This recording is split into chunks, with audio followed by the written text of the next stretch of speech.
যখন লাস্ট এক বলে ৬ রানের প্রয়োজন হয় তখন ঠিক শট ভুল শট বলে কিছু হয় না।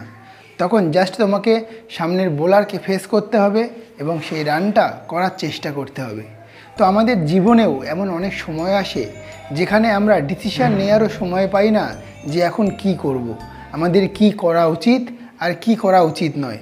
কিন্তু আমাদের সেই সময় পথ চলতে হয়, আমাদের সেই সময় হাল ছেড়ে দিলে হয় না। কারণ আমাদের জীবনের ব্যালেন্স রাখার জন্য আমাদেরকে সবসময় চলতে হয়। ঠিক যেমন একটা সাইকেল যতক্ষণ পর্যন্ত চলতে থাকে ততক্ষণ তার ব্যালেন্স থাকে, কিন্তু সেই সাইকেলটা যখন দাঁড়িয়ে যায় তখন তার ব্যালেন্স থাকে না। আমাদের জীবনও ঠিক এরকম, যদি তুমি চলতে থাকো, যদি তুমি সামনে এগিয়ে যেতে থাকো, তাহলে তুমি নতুন পথ অবশ্যই খুঁজে পাবে। তোমার সবসময় জীবনের সাথে ব্যালেন্স থাকবে। কিন্তু যদি তুমি থেমে যাও তাহলে তোমার কিন্তু ব্যালেন্স হারিয়ে যাবে। আমরা সবসময় সফল ব্যক্তিদের সফলতা নিয়ে মাতামাতি করি, কিন্তু যদি তুমি তাদের সফলতার কারণগুলিকে দেখো তাহলে তুমি তোমার নিজের ব্যর্থতার কারণগুলোকেও খুঁজে পাবে এবং কি কারণে তুমি ব্যর্থ হচ্ছ, বারবার হেরে যাচ্ছ, সেটা তুমি জানতে পারবে। তাই জীবনে চলতে থাকো, কোনো সময় থেমে যেও না। কারণ উপরওয়ালা কেবলমাত্র তাদেরই সঙ্গ দেয় যারা ময়দানে টিকে থাকে।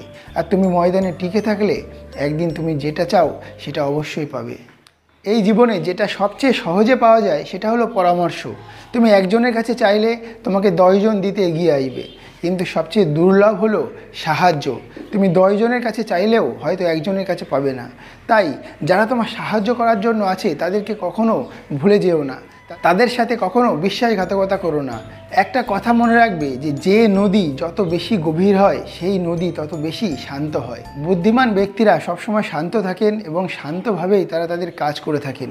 এটা মনে রাখতে হবে যে ফাঁকা কলসির সবসময় আওয়াজ বেশি হয়। তাই তুমি যে কাজটা করছো সেটা নীরবে করতে থাকো এবং কখনোই তুমি সেটা ছেড়ে পালিয়ে যেও না। কারণ একটা কথা তোমাকে মনে রাখতে হবে যে সফল ব্যক্তিরা কখনো ময়দান ছেড়ে চলে যায় না, আর যারা ময়দান ছেড়ে চলে যায় তারা কিন্তু কখনোই সফল হতে পারে না। তাই আমাদেরকে সবসময় জীবন যুদ্ধে টিকে থাকতে হবে। আর যদি আমরা জীবন যুদ্ধে টিকে থাকি তাহলে একদিন সবাই আমাদেরকে স্যালুট করবে। তাই যদি তোমার জীবনেও এমন পরিস্থিতির উৎপন্ন হয় যেখানে তুমি ডিসিশন নিতে পারছো না কোনটা ঠিক কোনটা ভুল, সেই সময়ও হাল ছেড়ে দিও না। তুমি সামনে এগিয়ে যেতে থাকো, দেখবে অবশ্যই তুমি একটা রাস্তার পর আরও একটা রাস্তা খুঁজে পাবে। কারণ ডক্টর এপিজে আব্দুল কালাম বলেছেন যে রাস্তা কখনো শেষ হয় না, শুধু মানুষ সাহস হারিয়ে ফেলে। আর পাড়ে বসে কেউ ডুবুরি হয় না, সাঁতার শিখতে হলে তাকে জলে নামতে হবে। আর তাই যদি জীবন যুদ্ধে জয়লাভ করতে চাও তাহলে সব সময় সামনে এগিয়ে যেতে থাকো।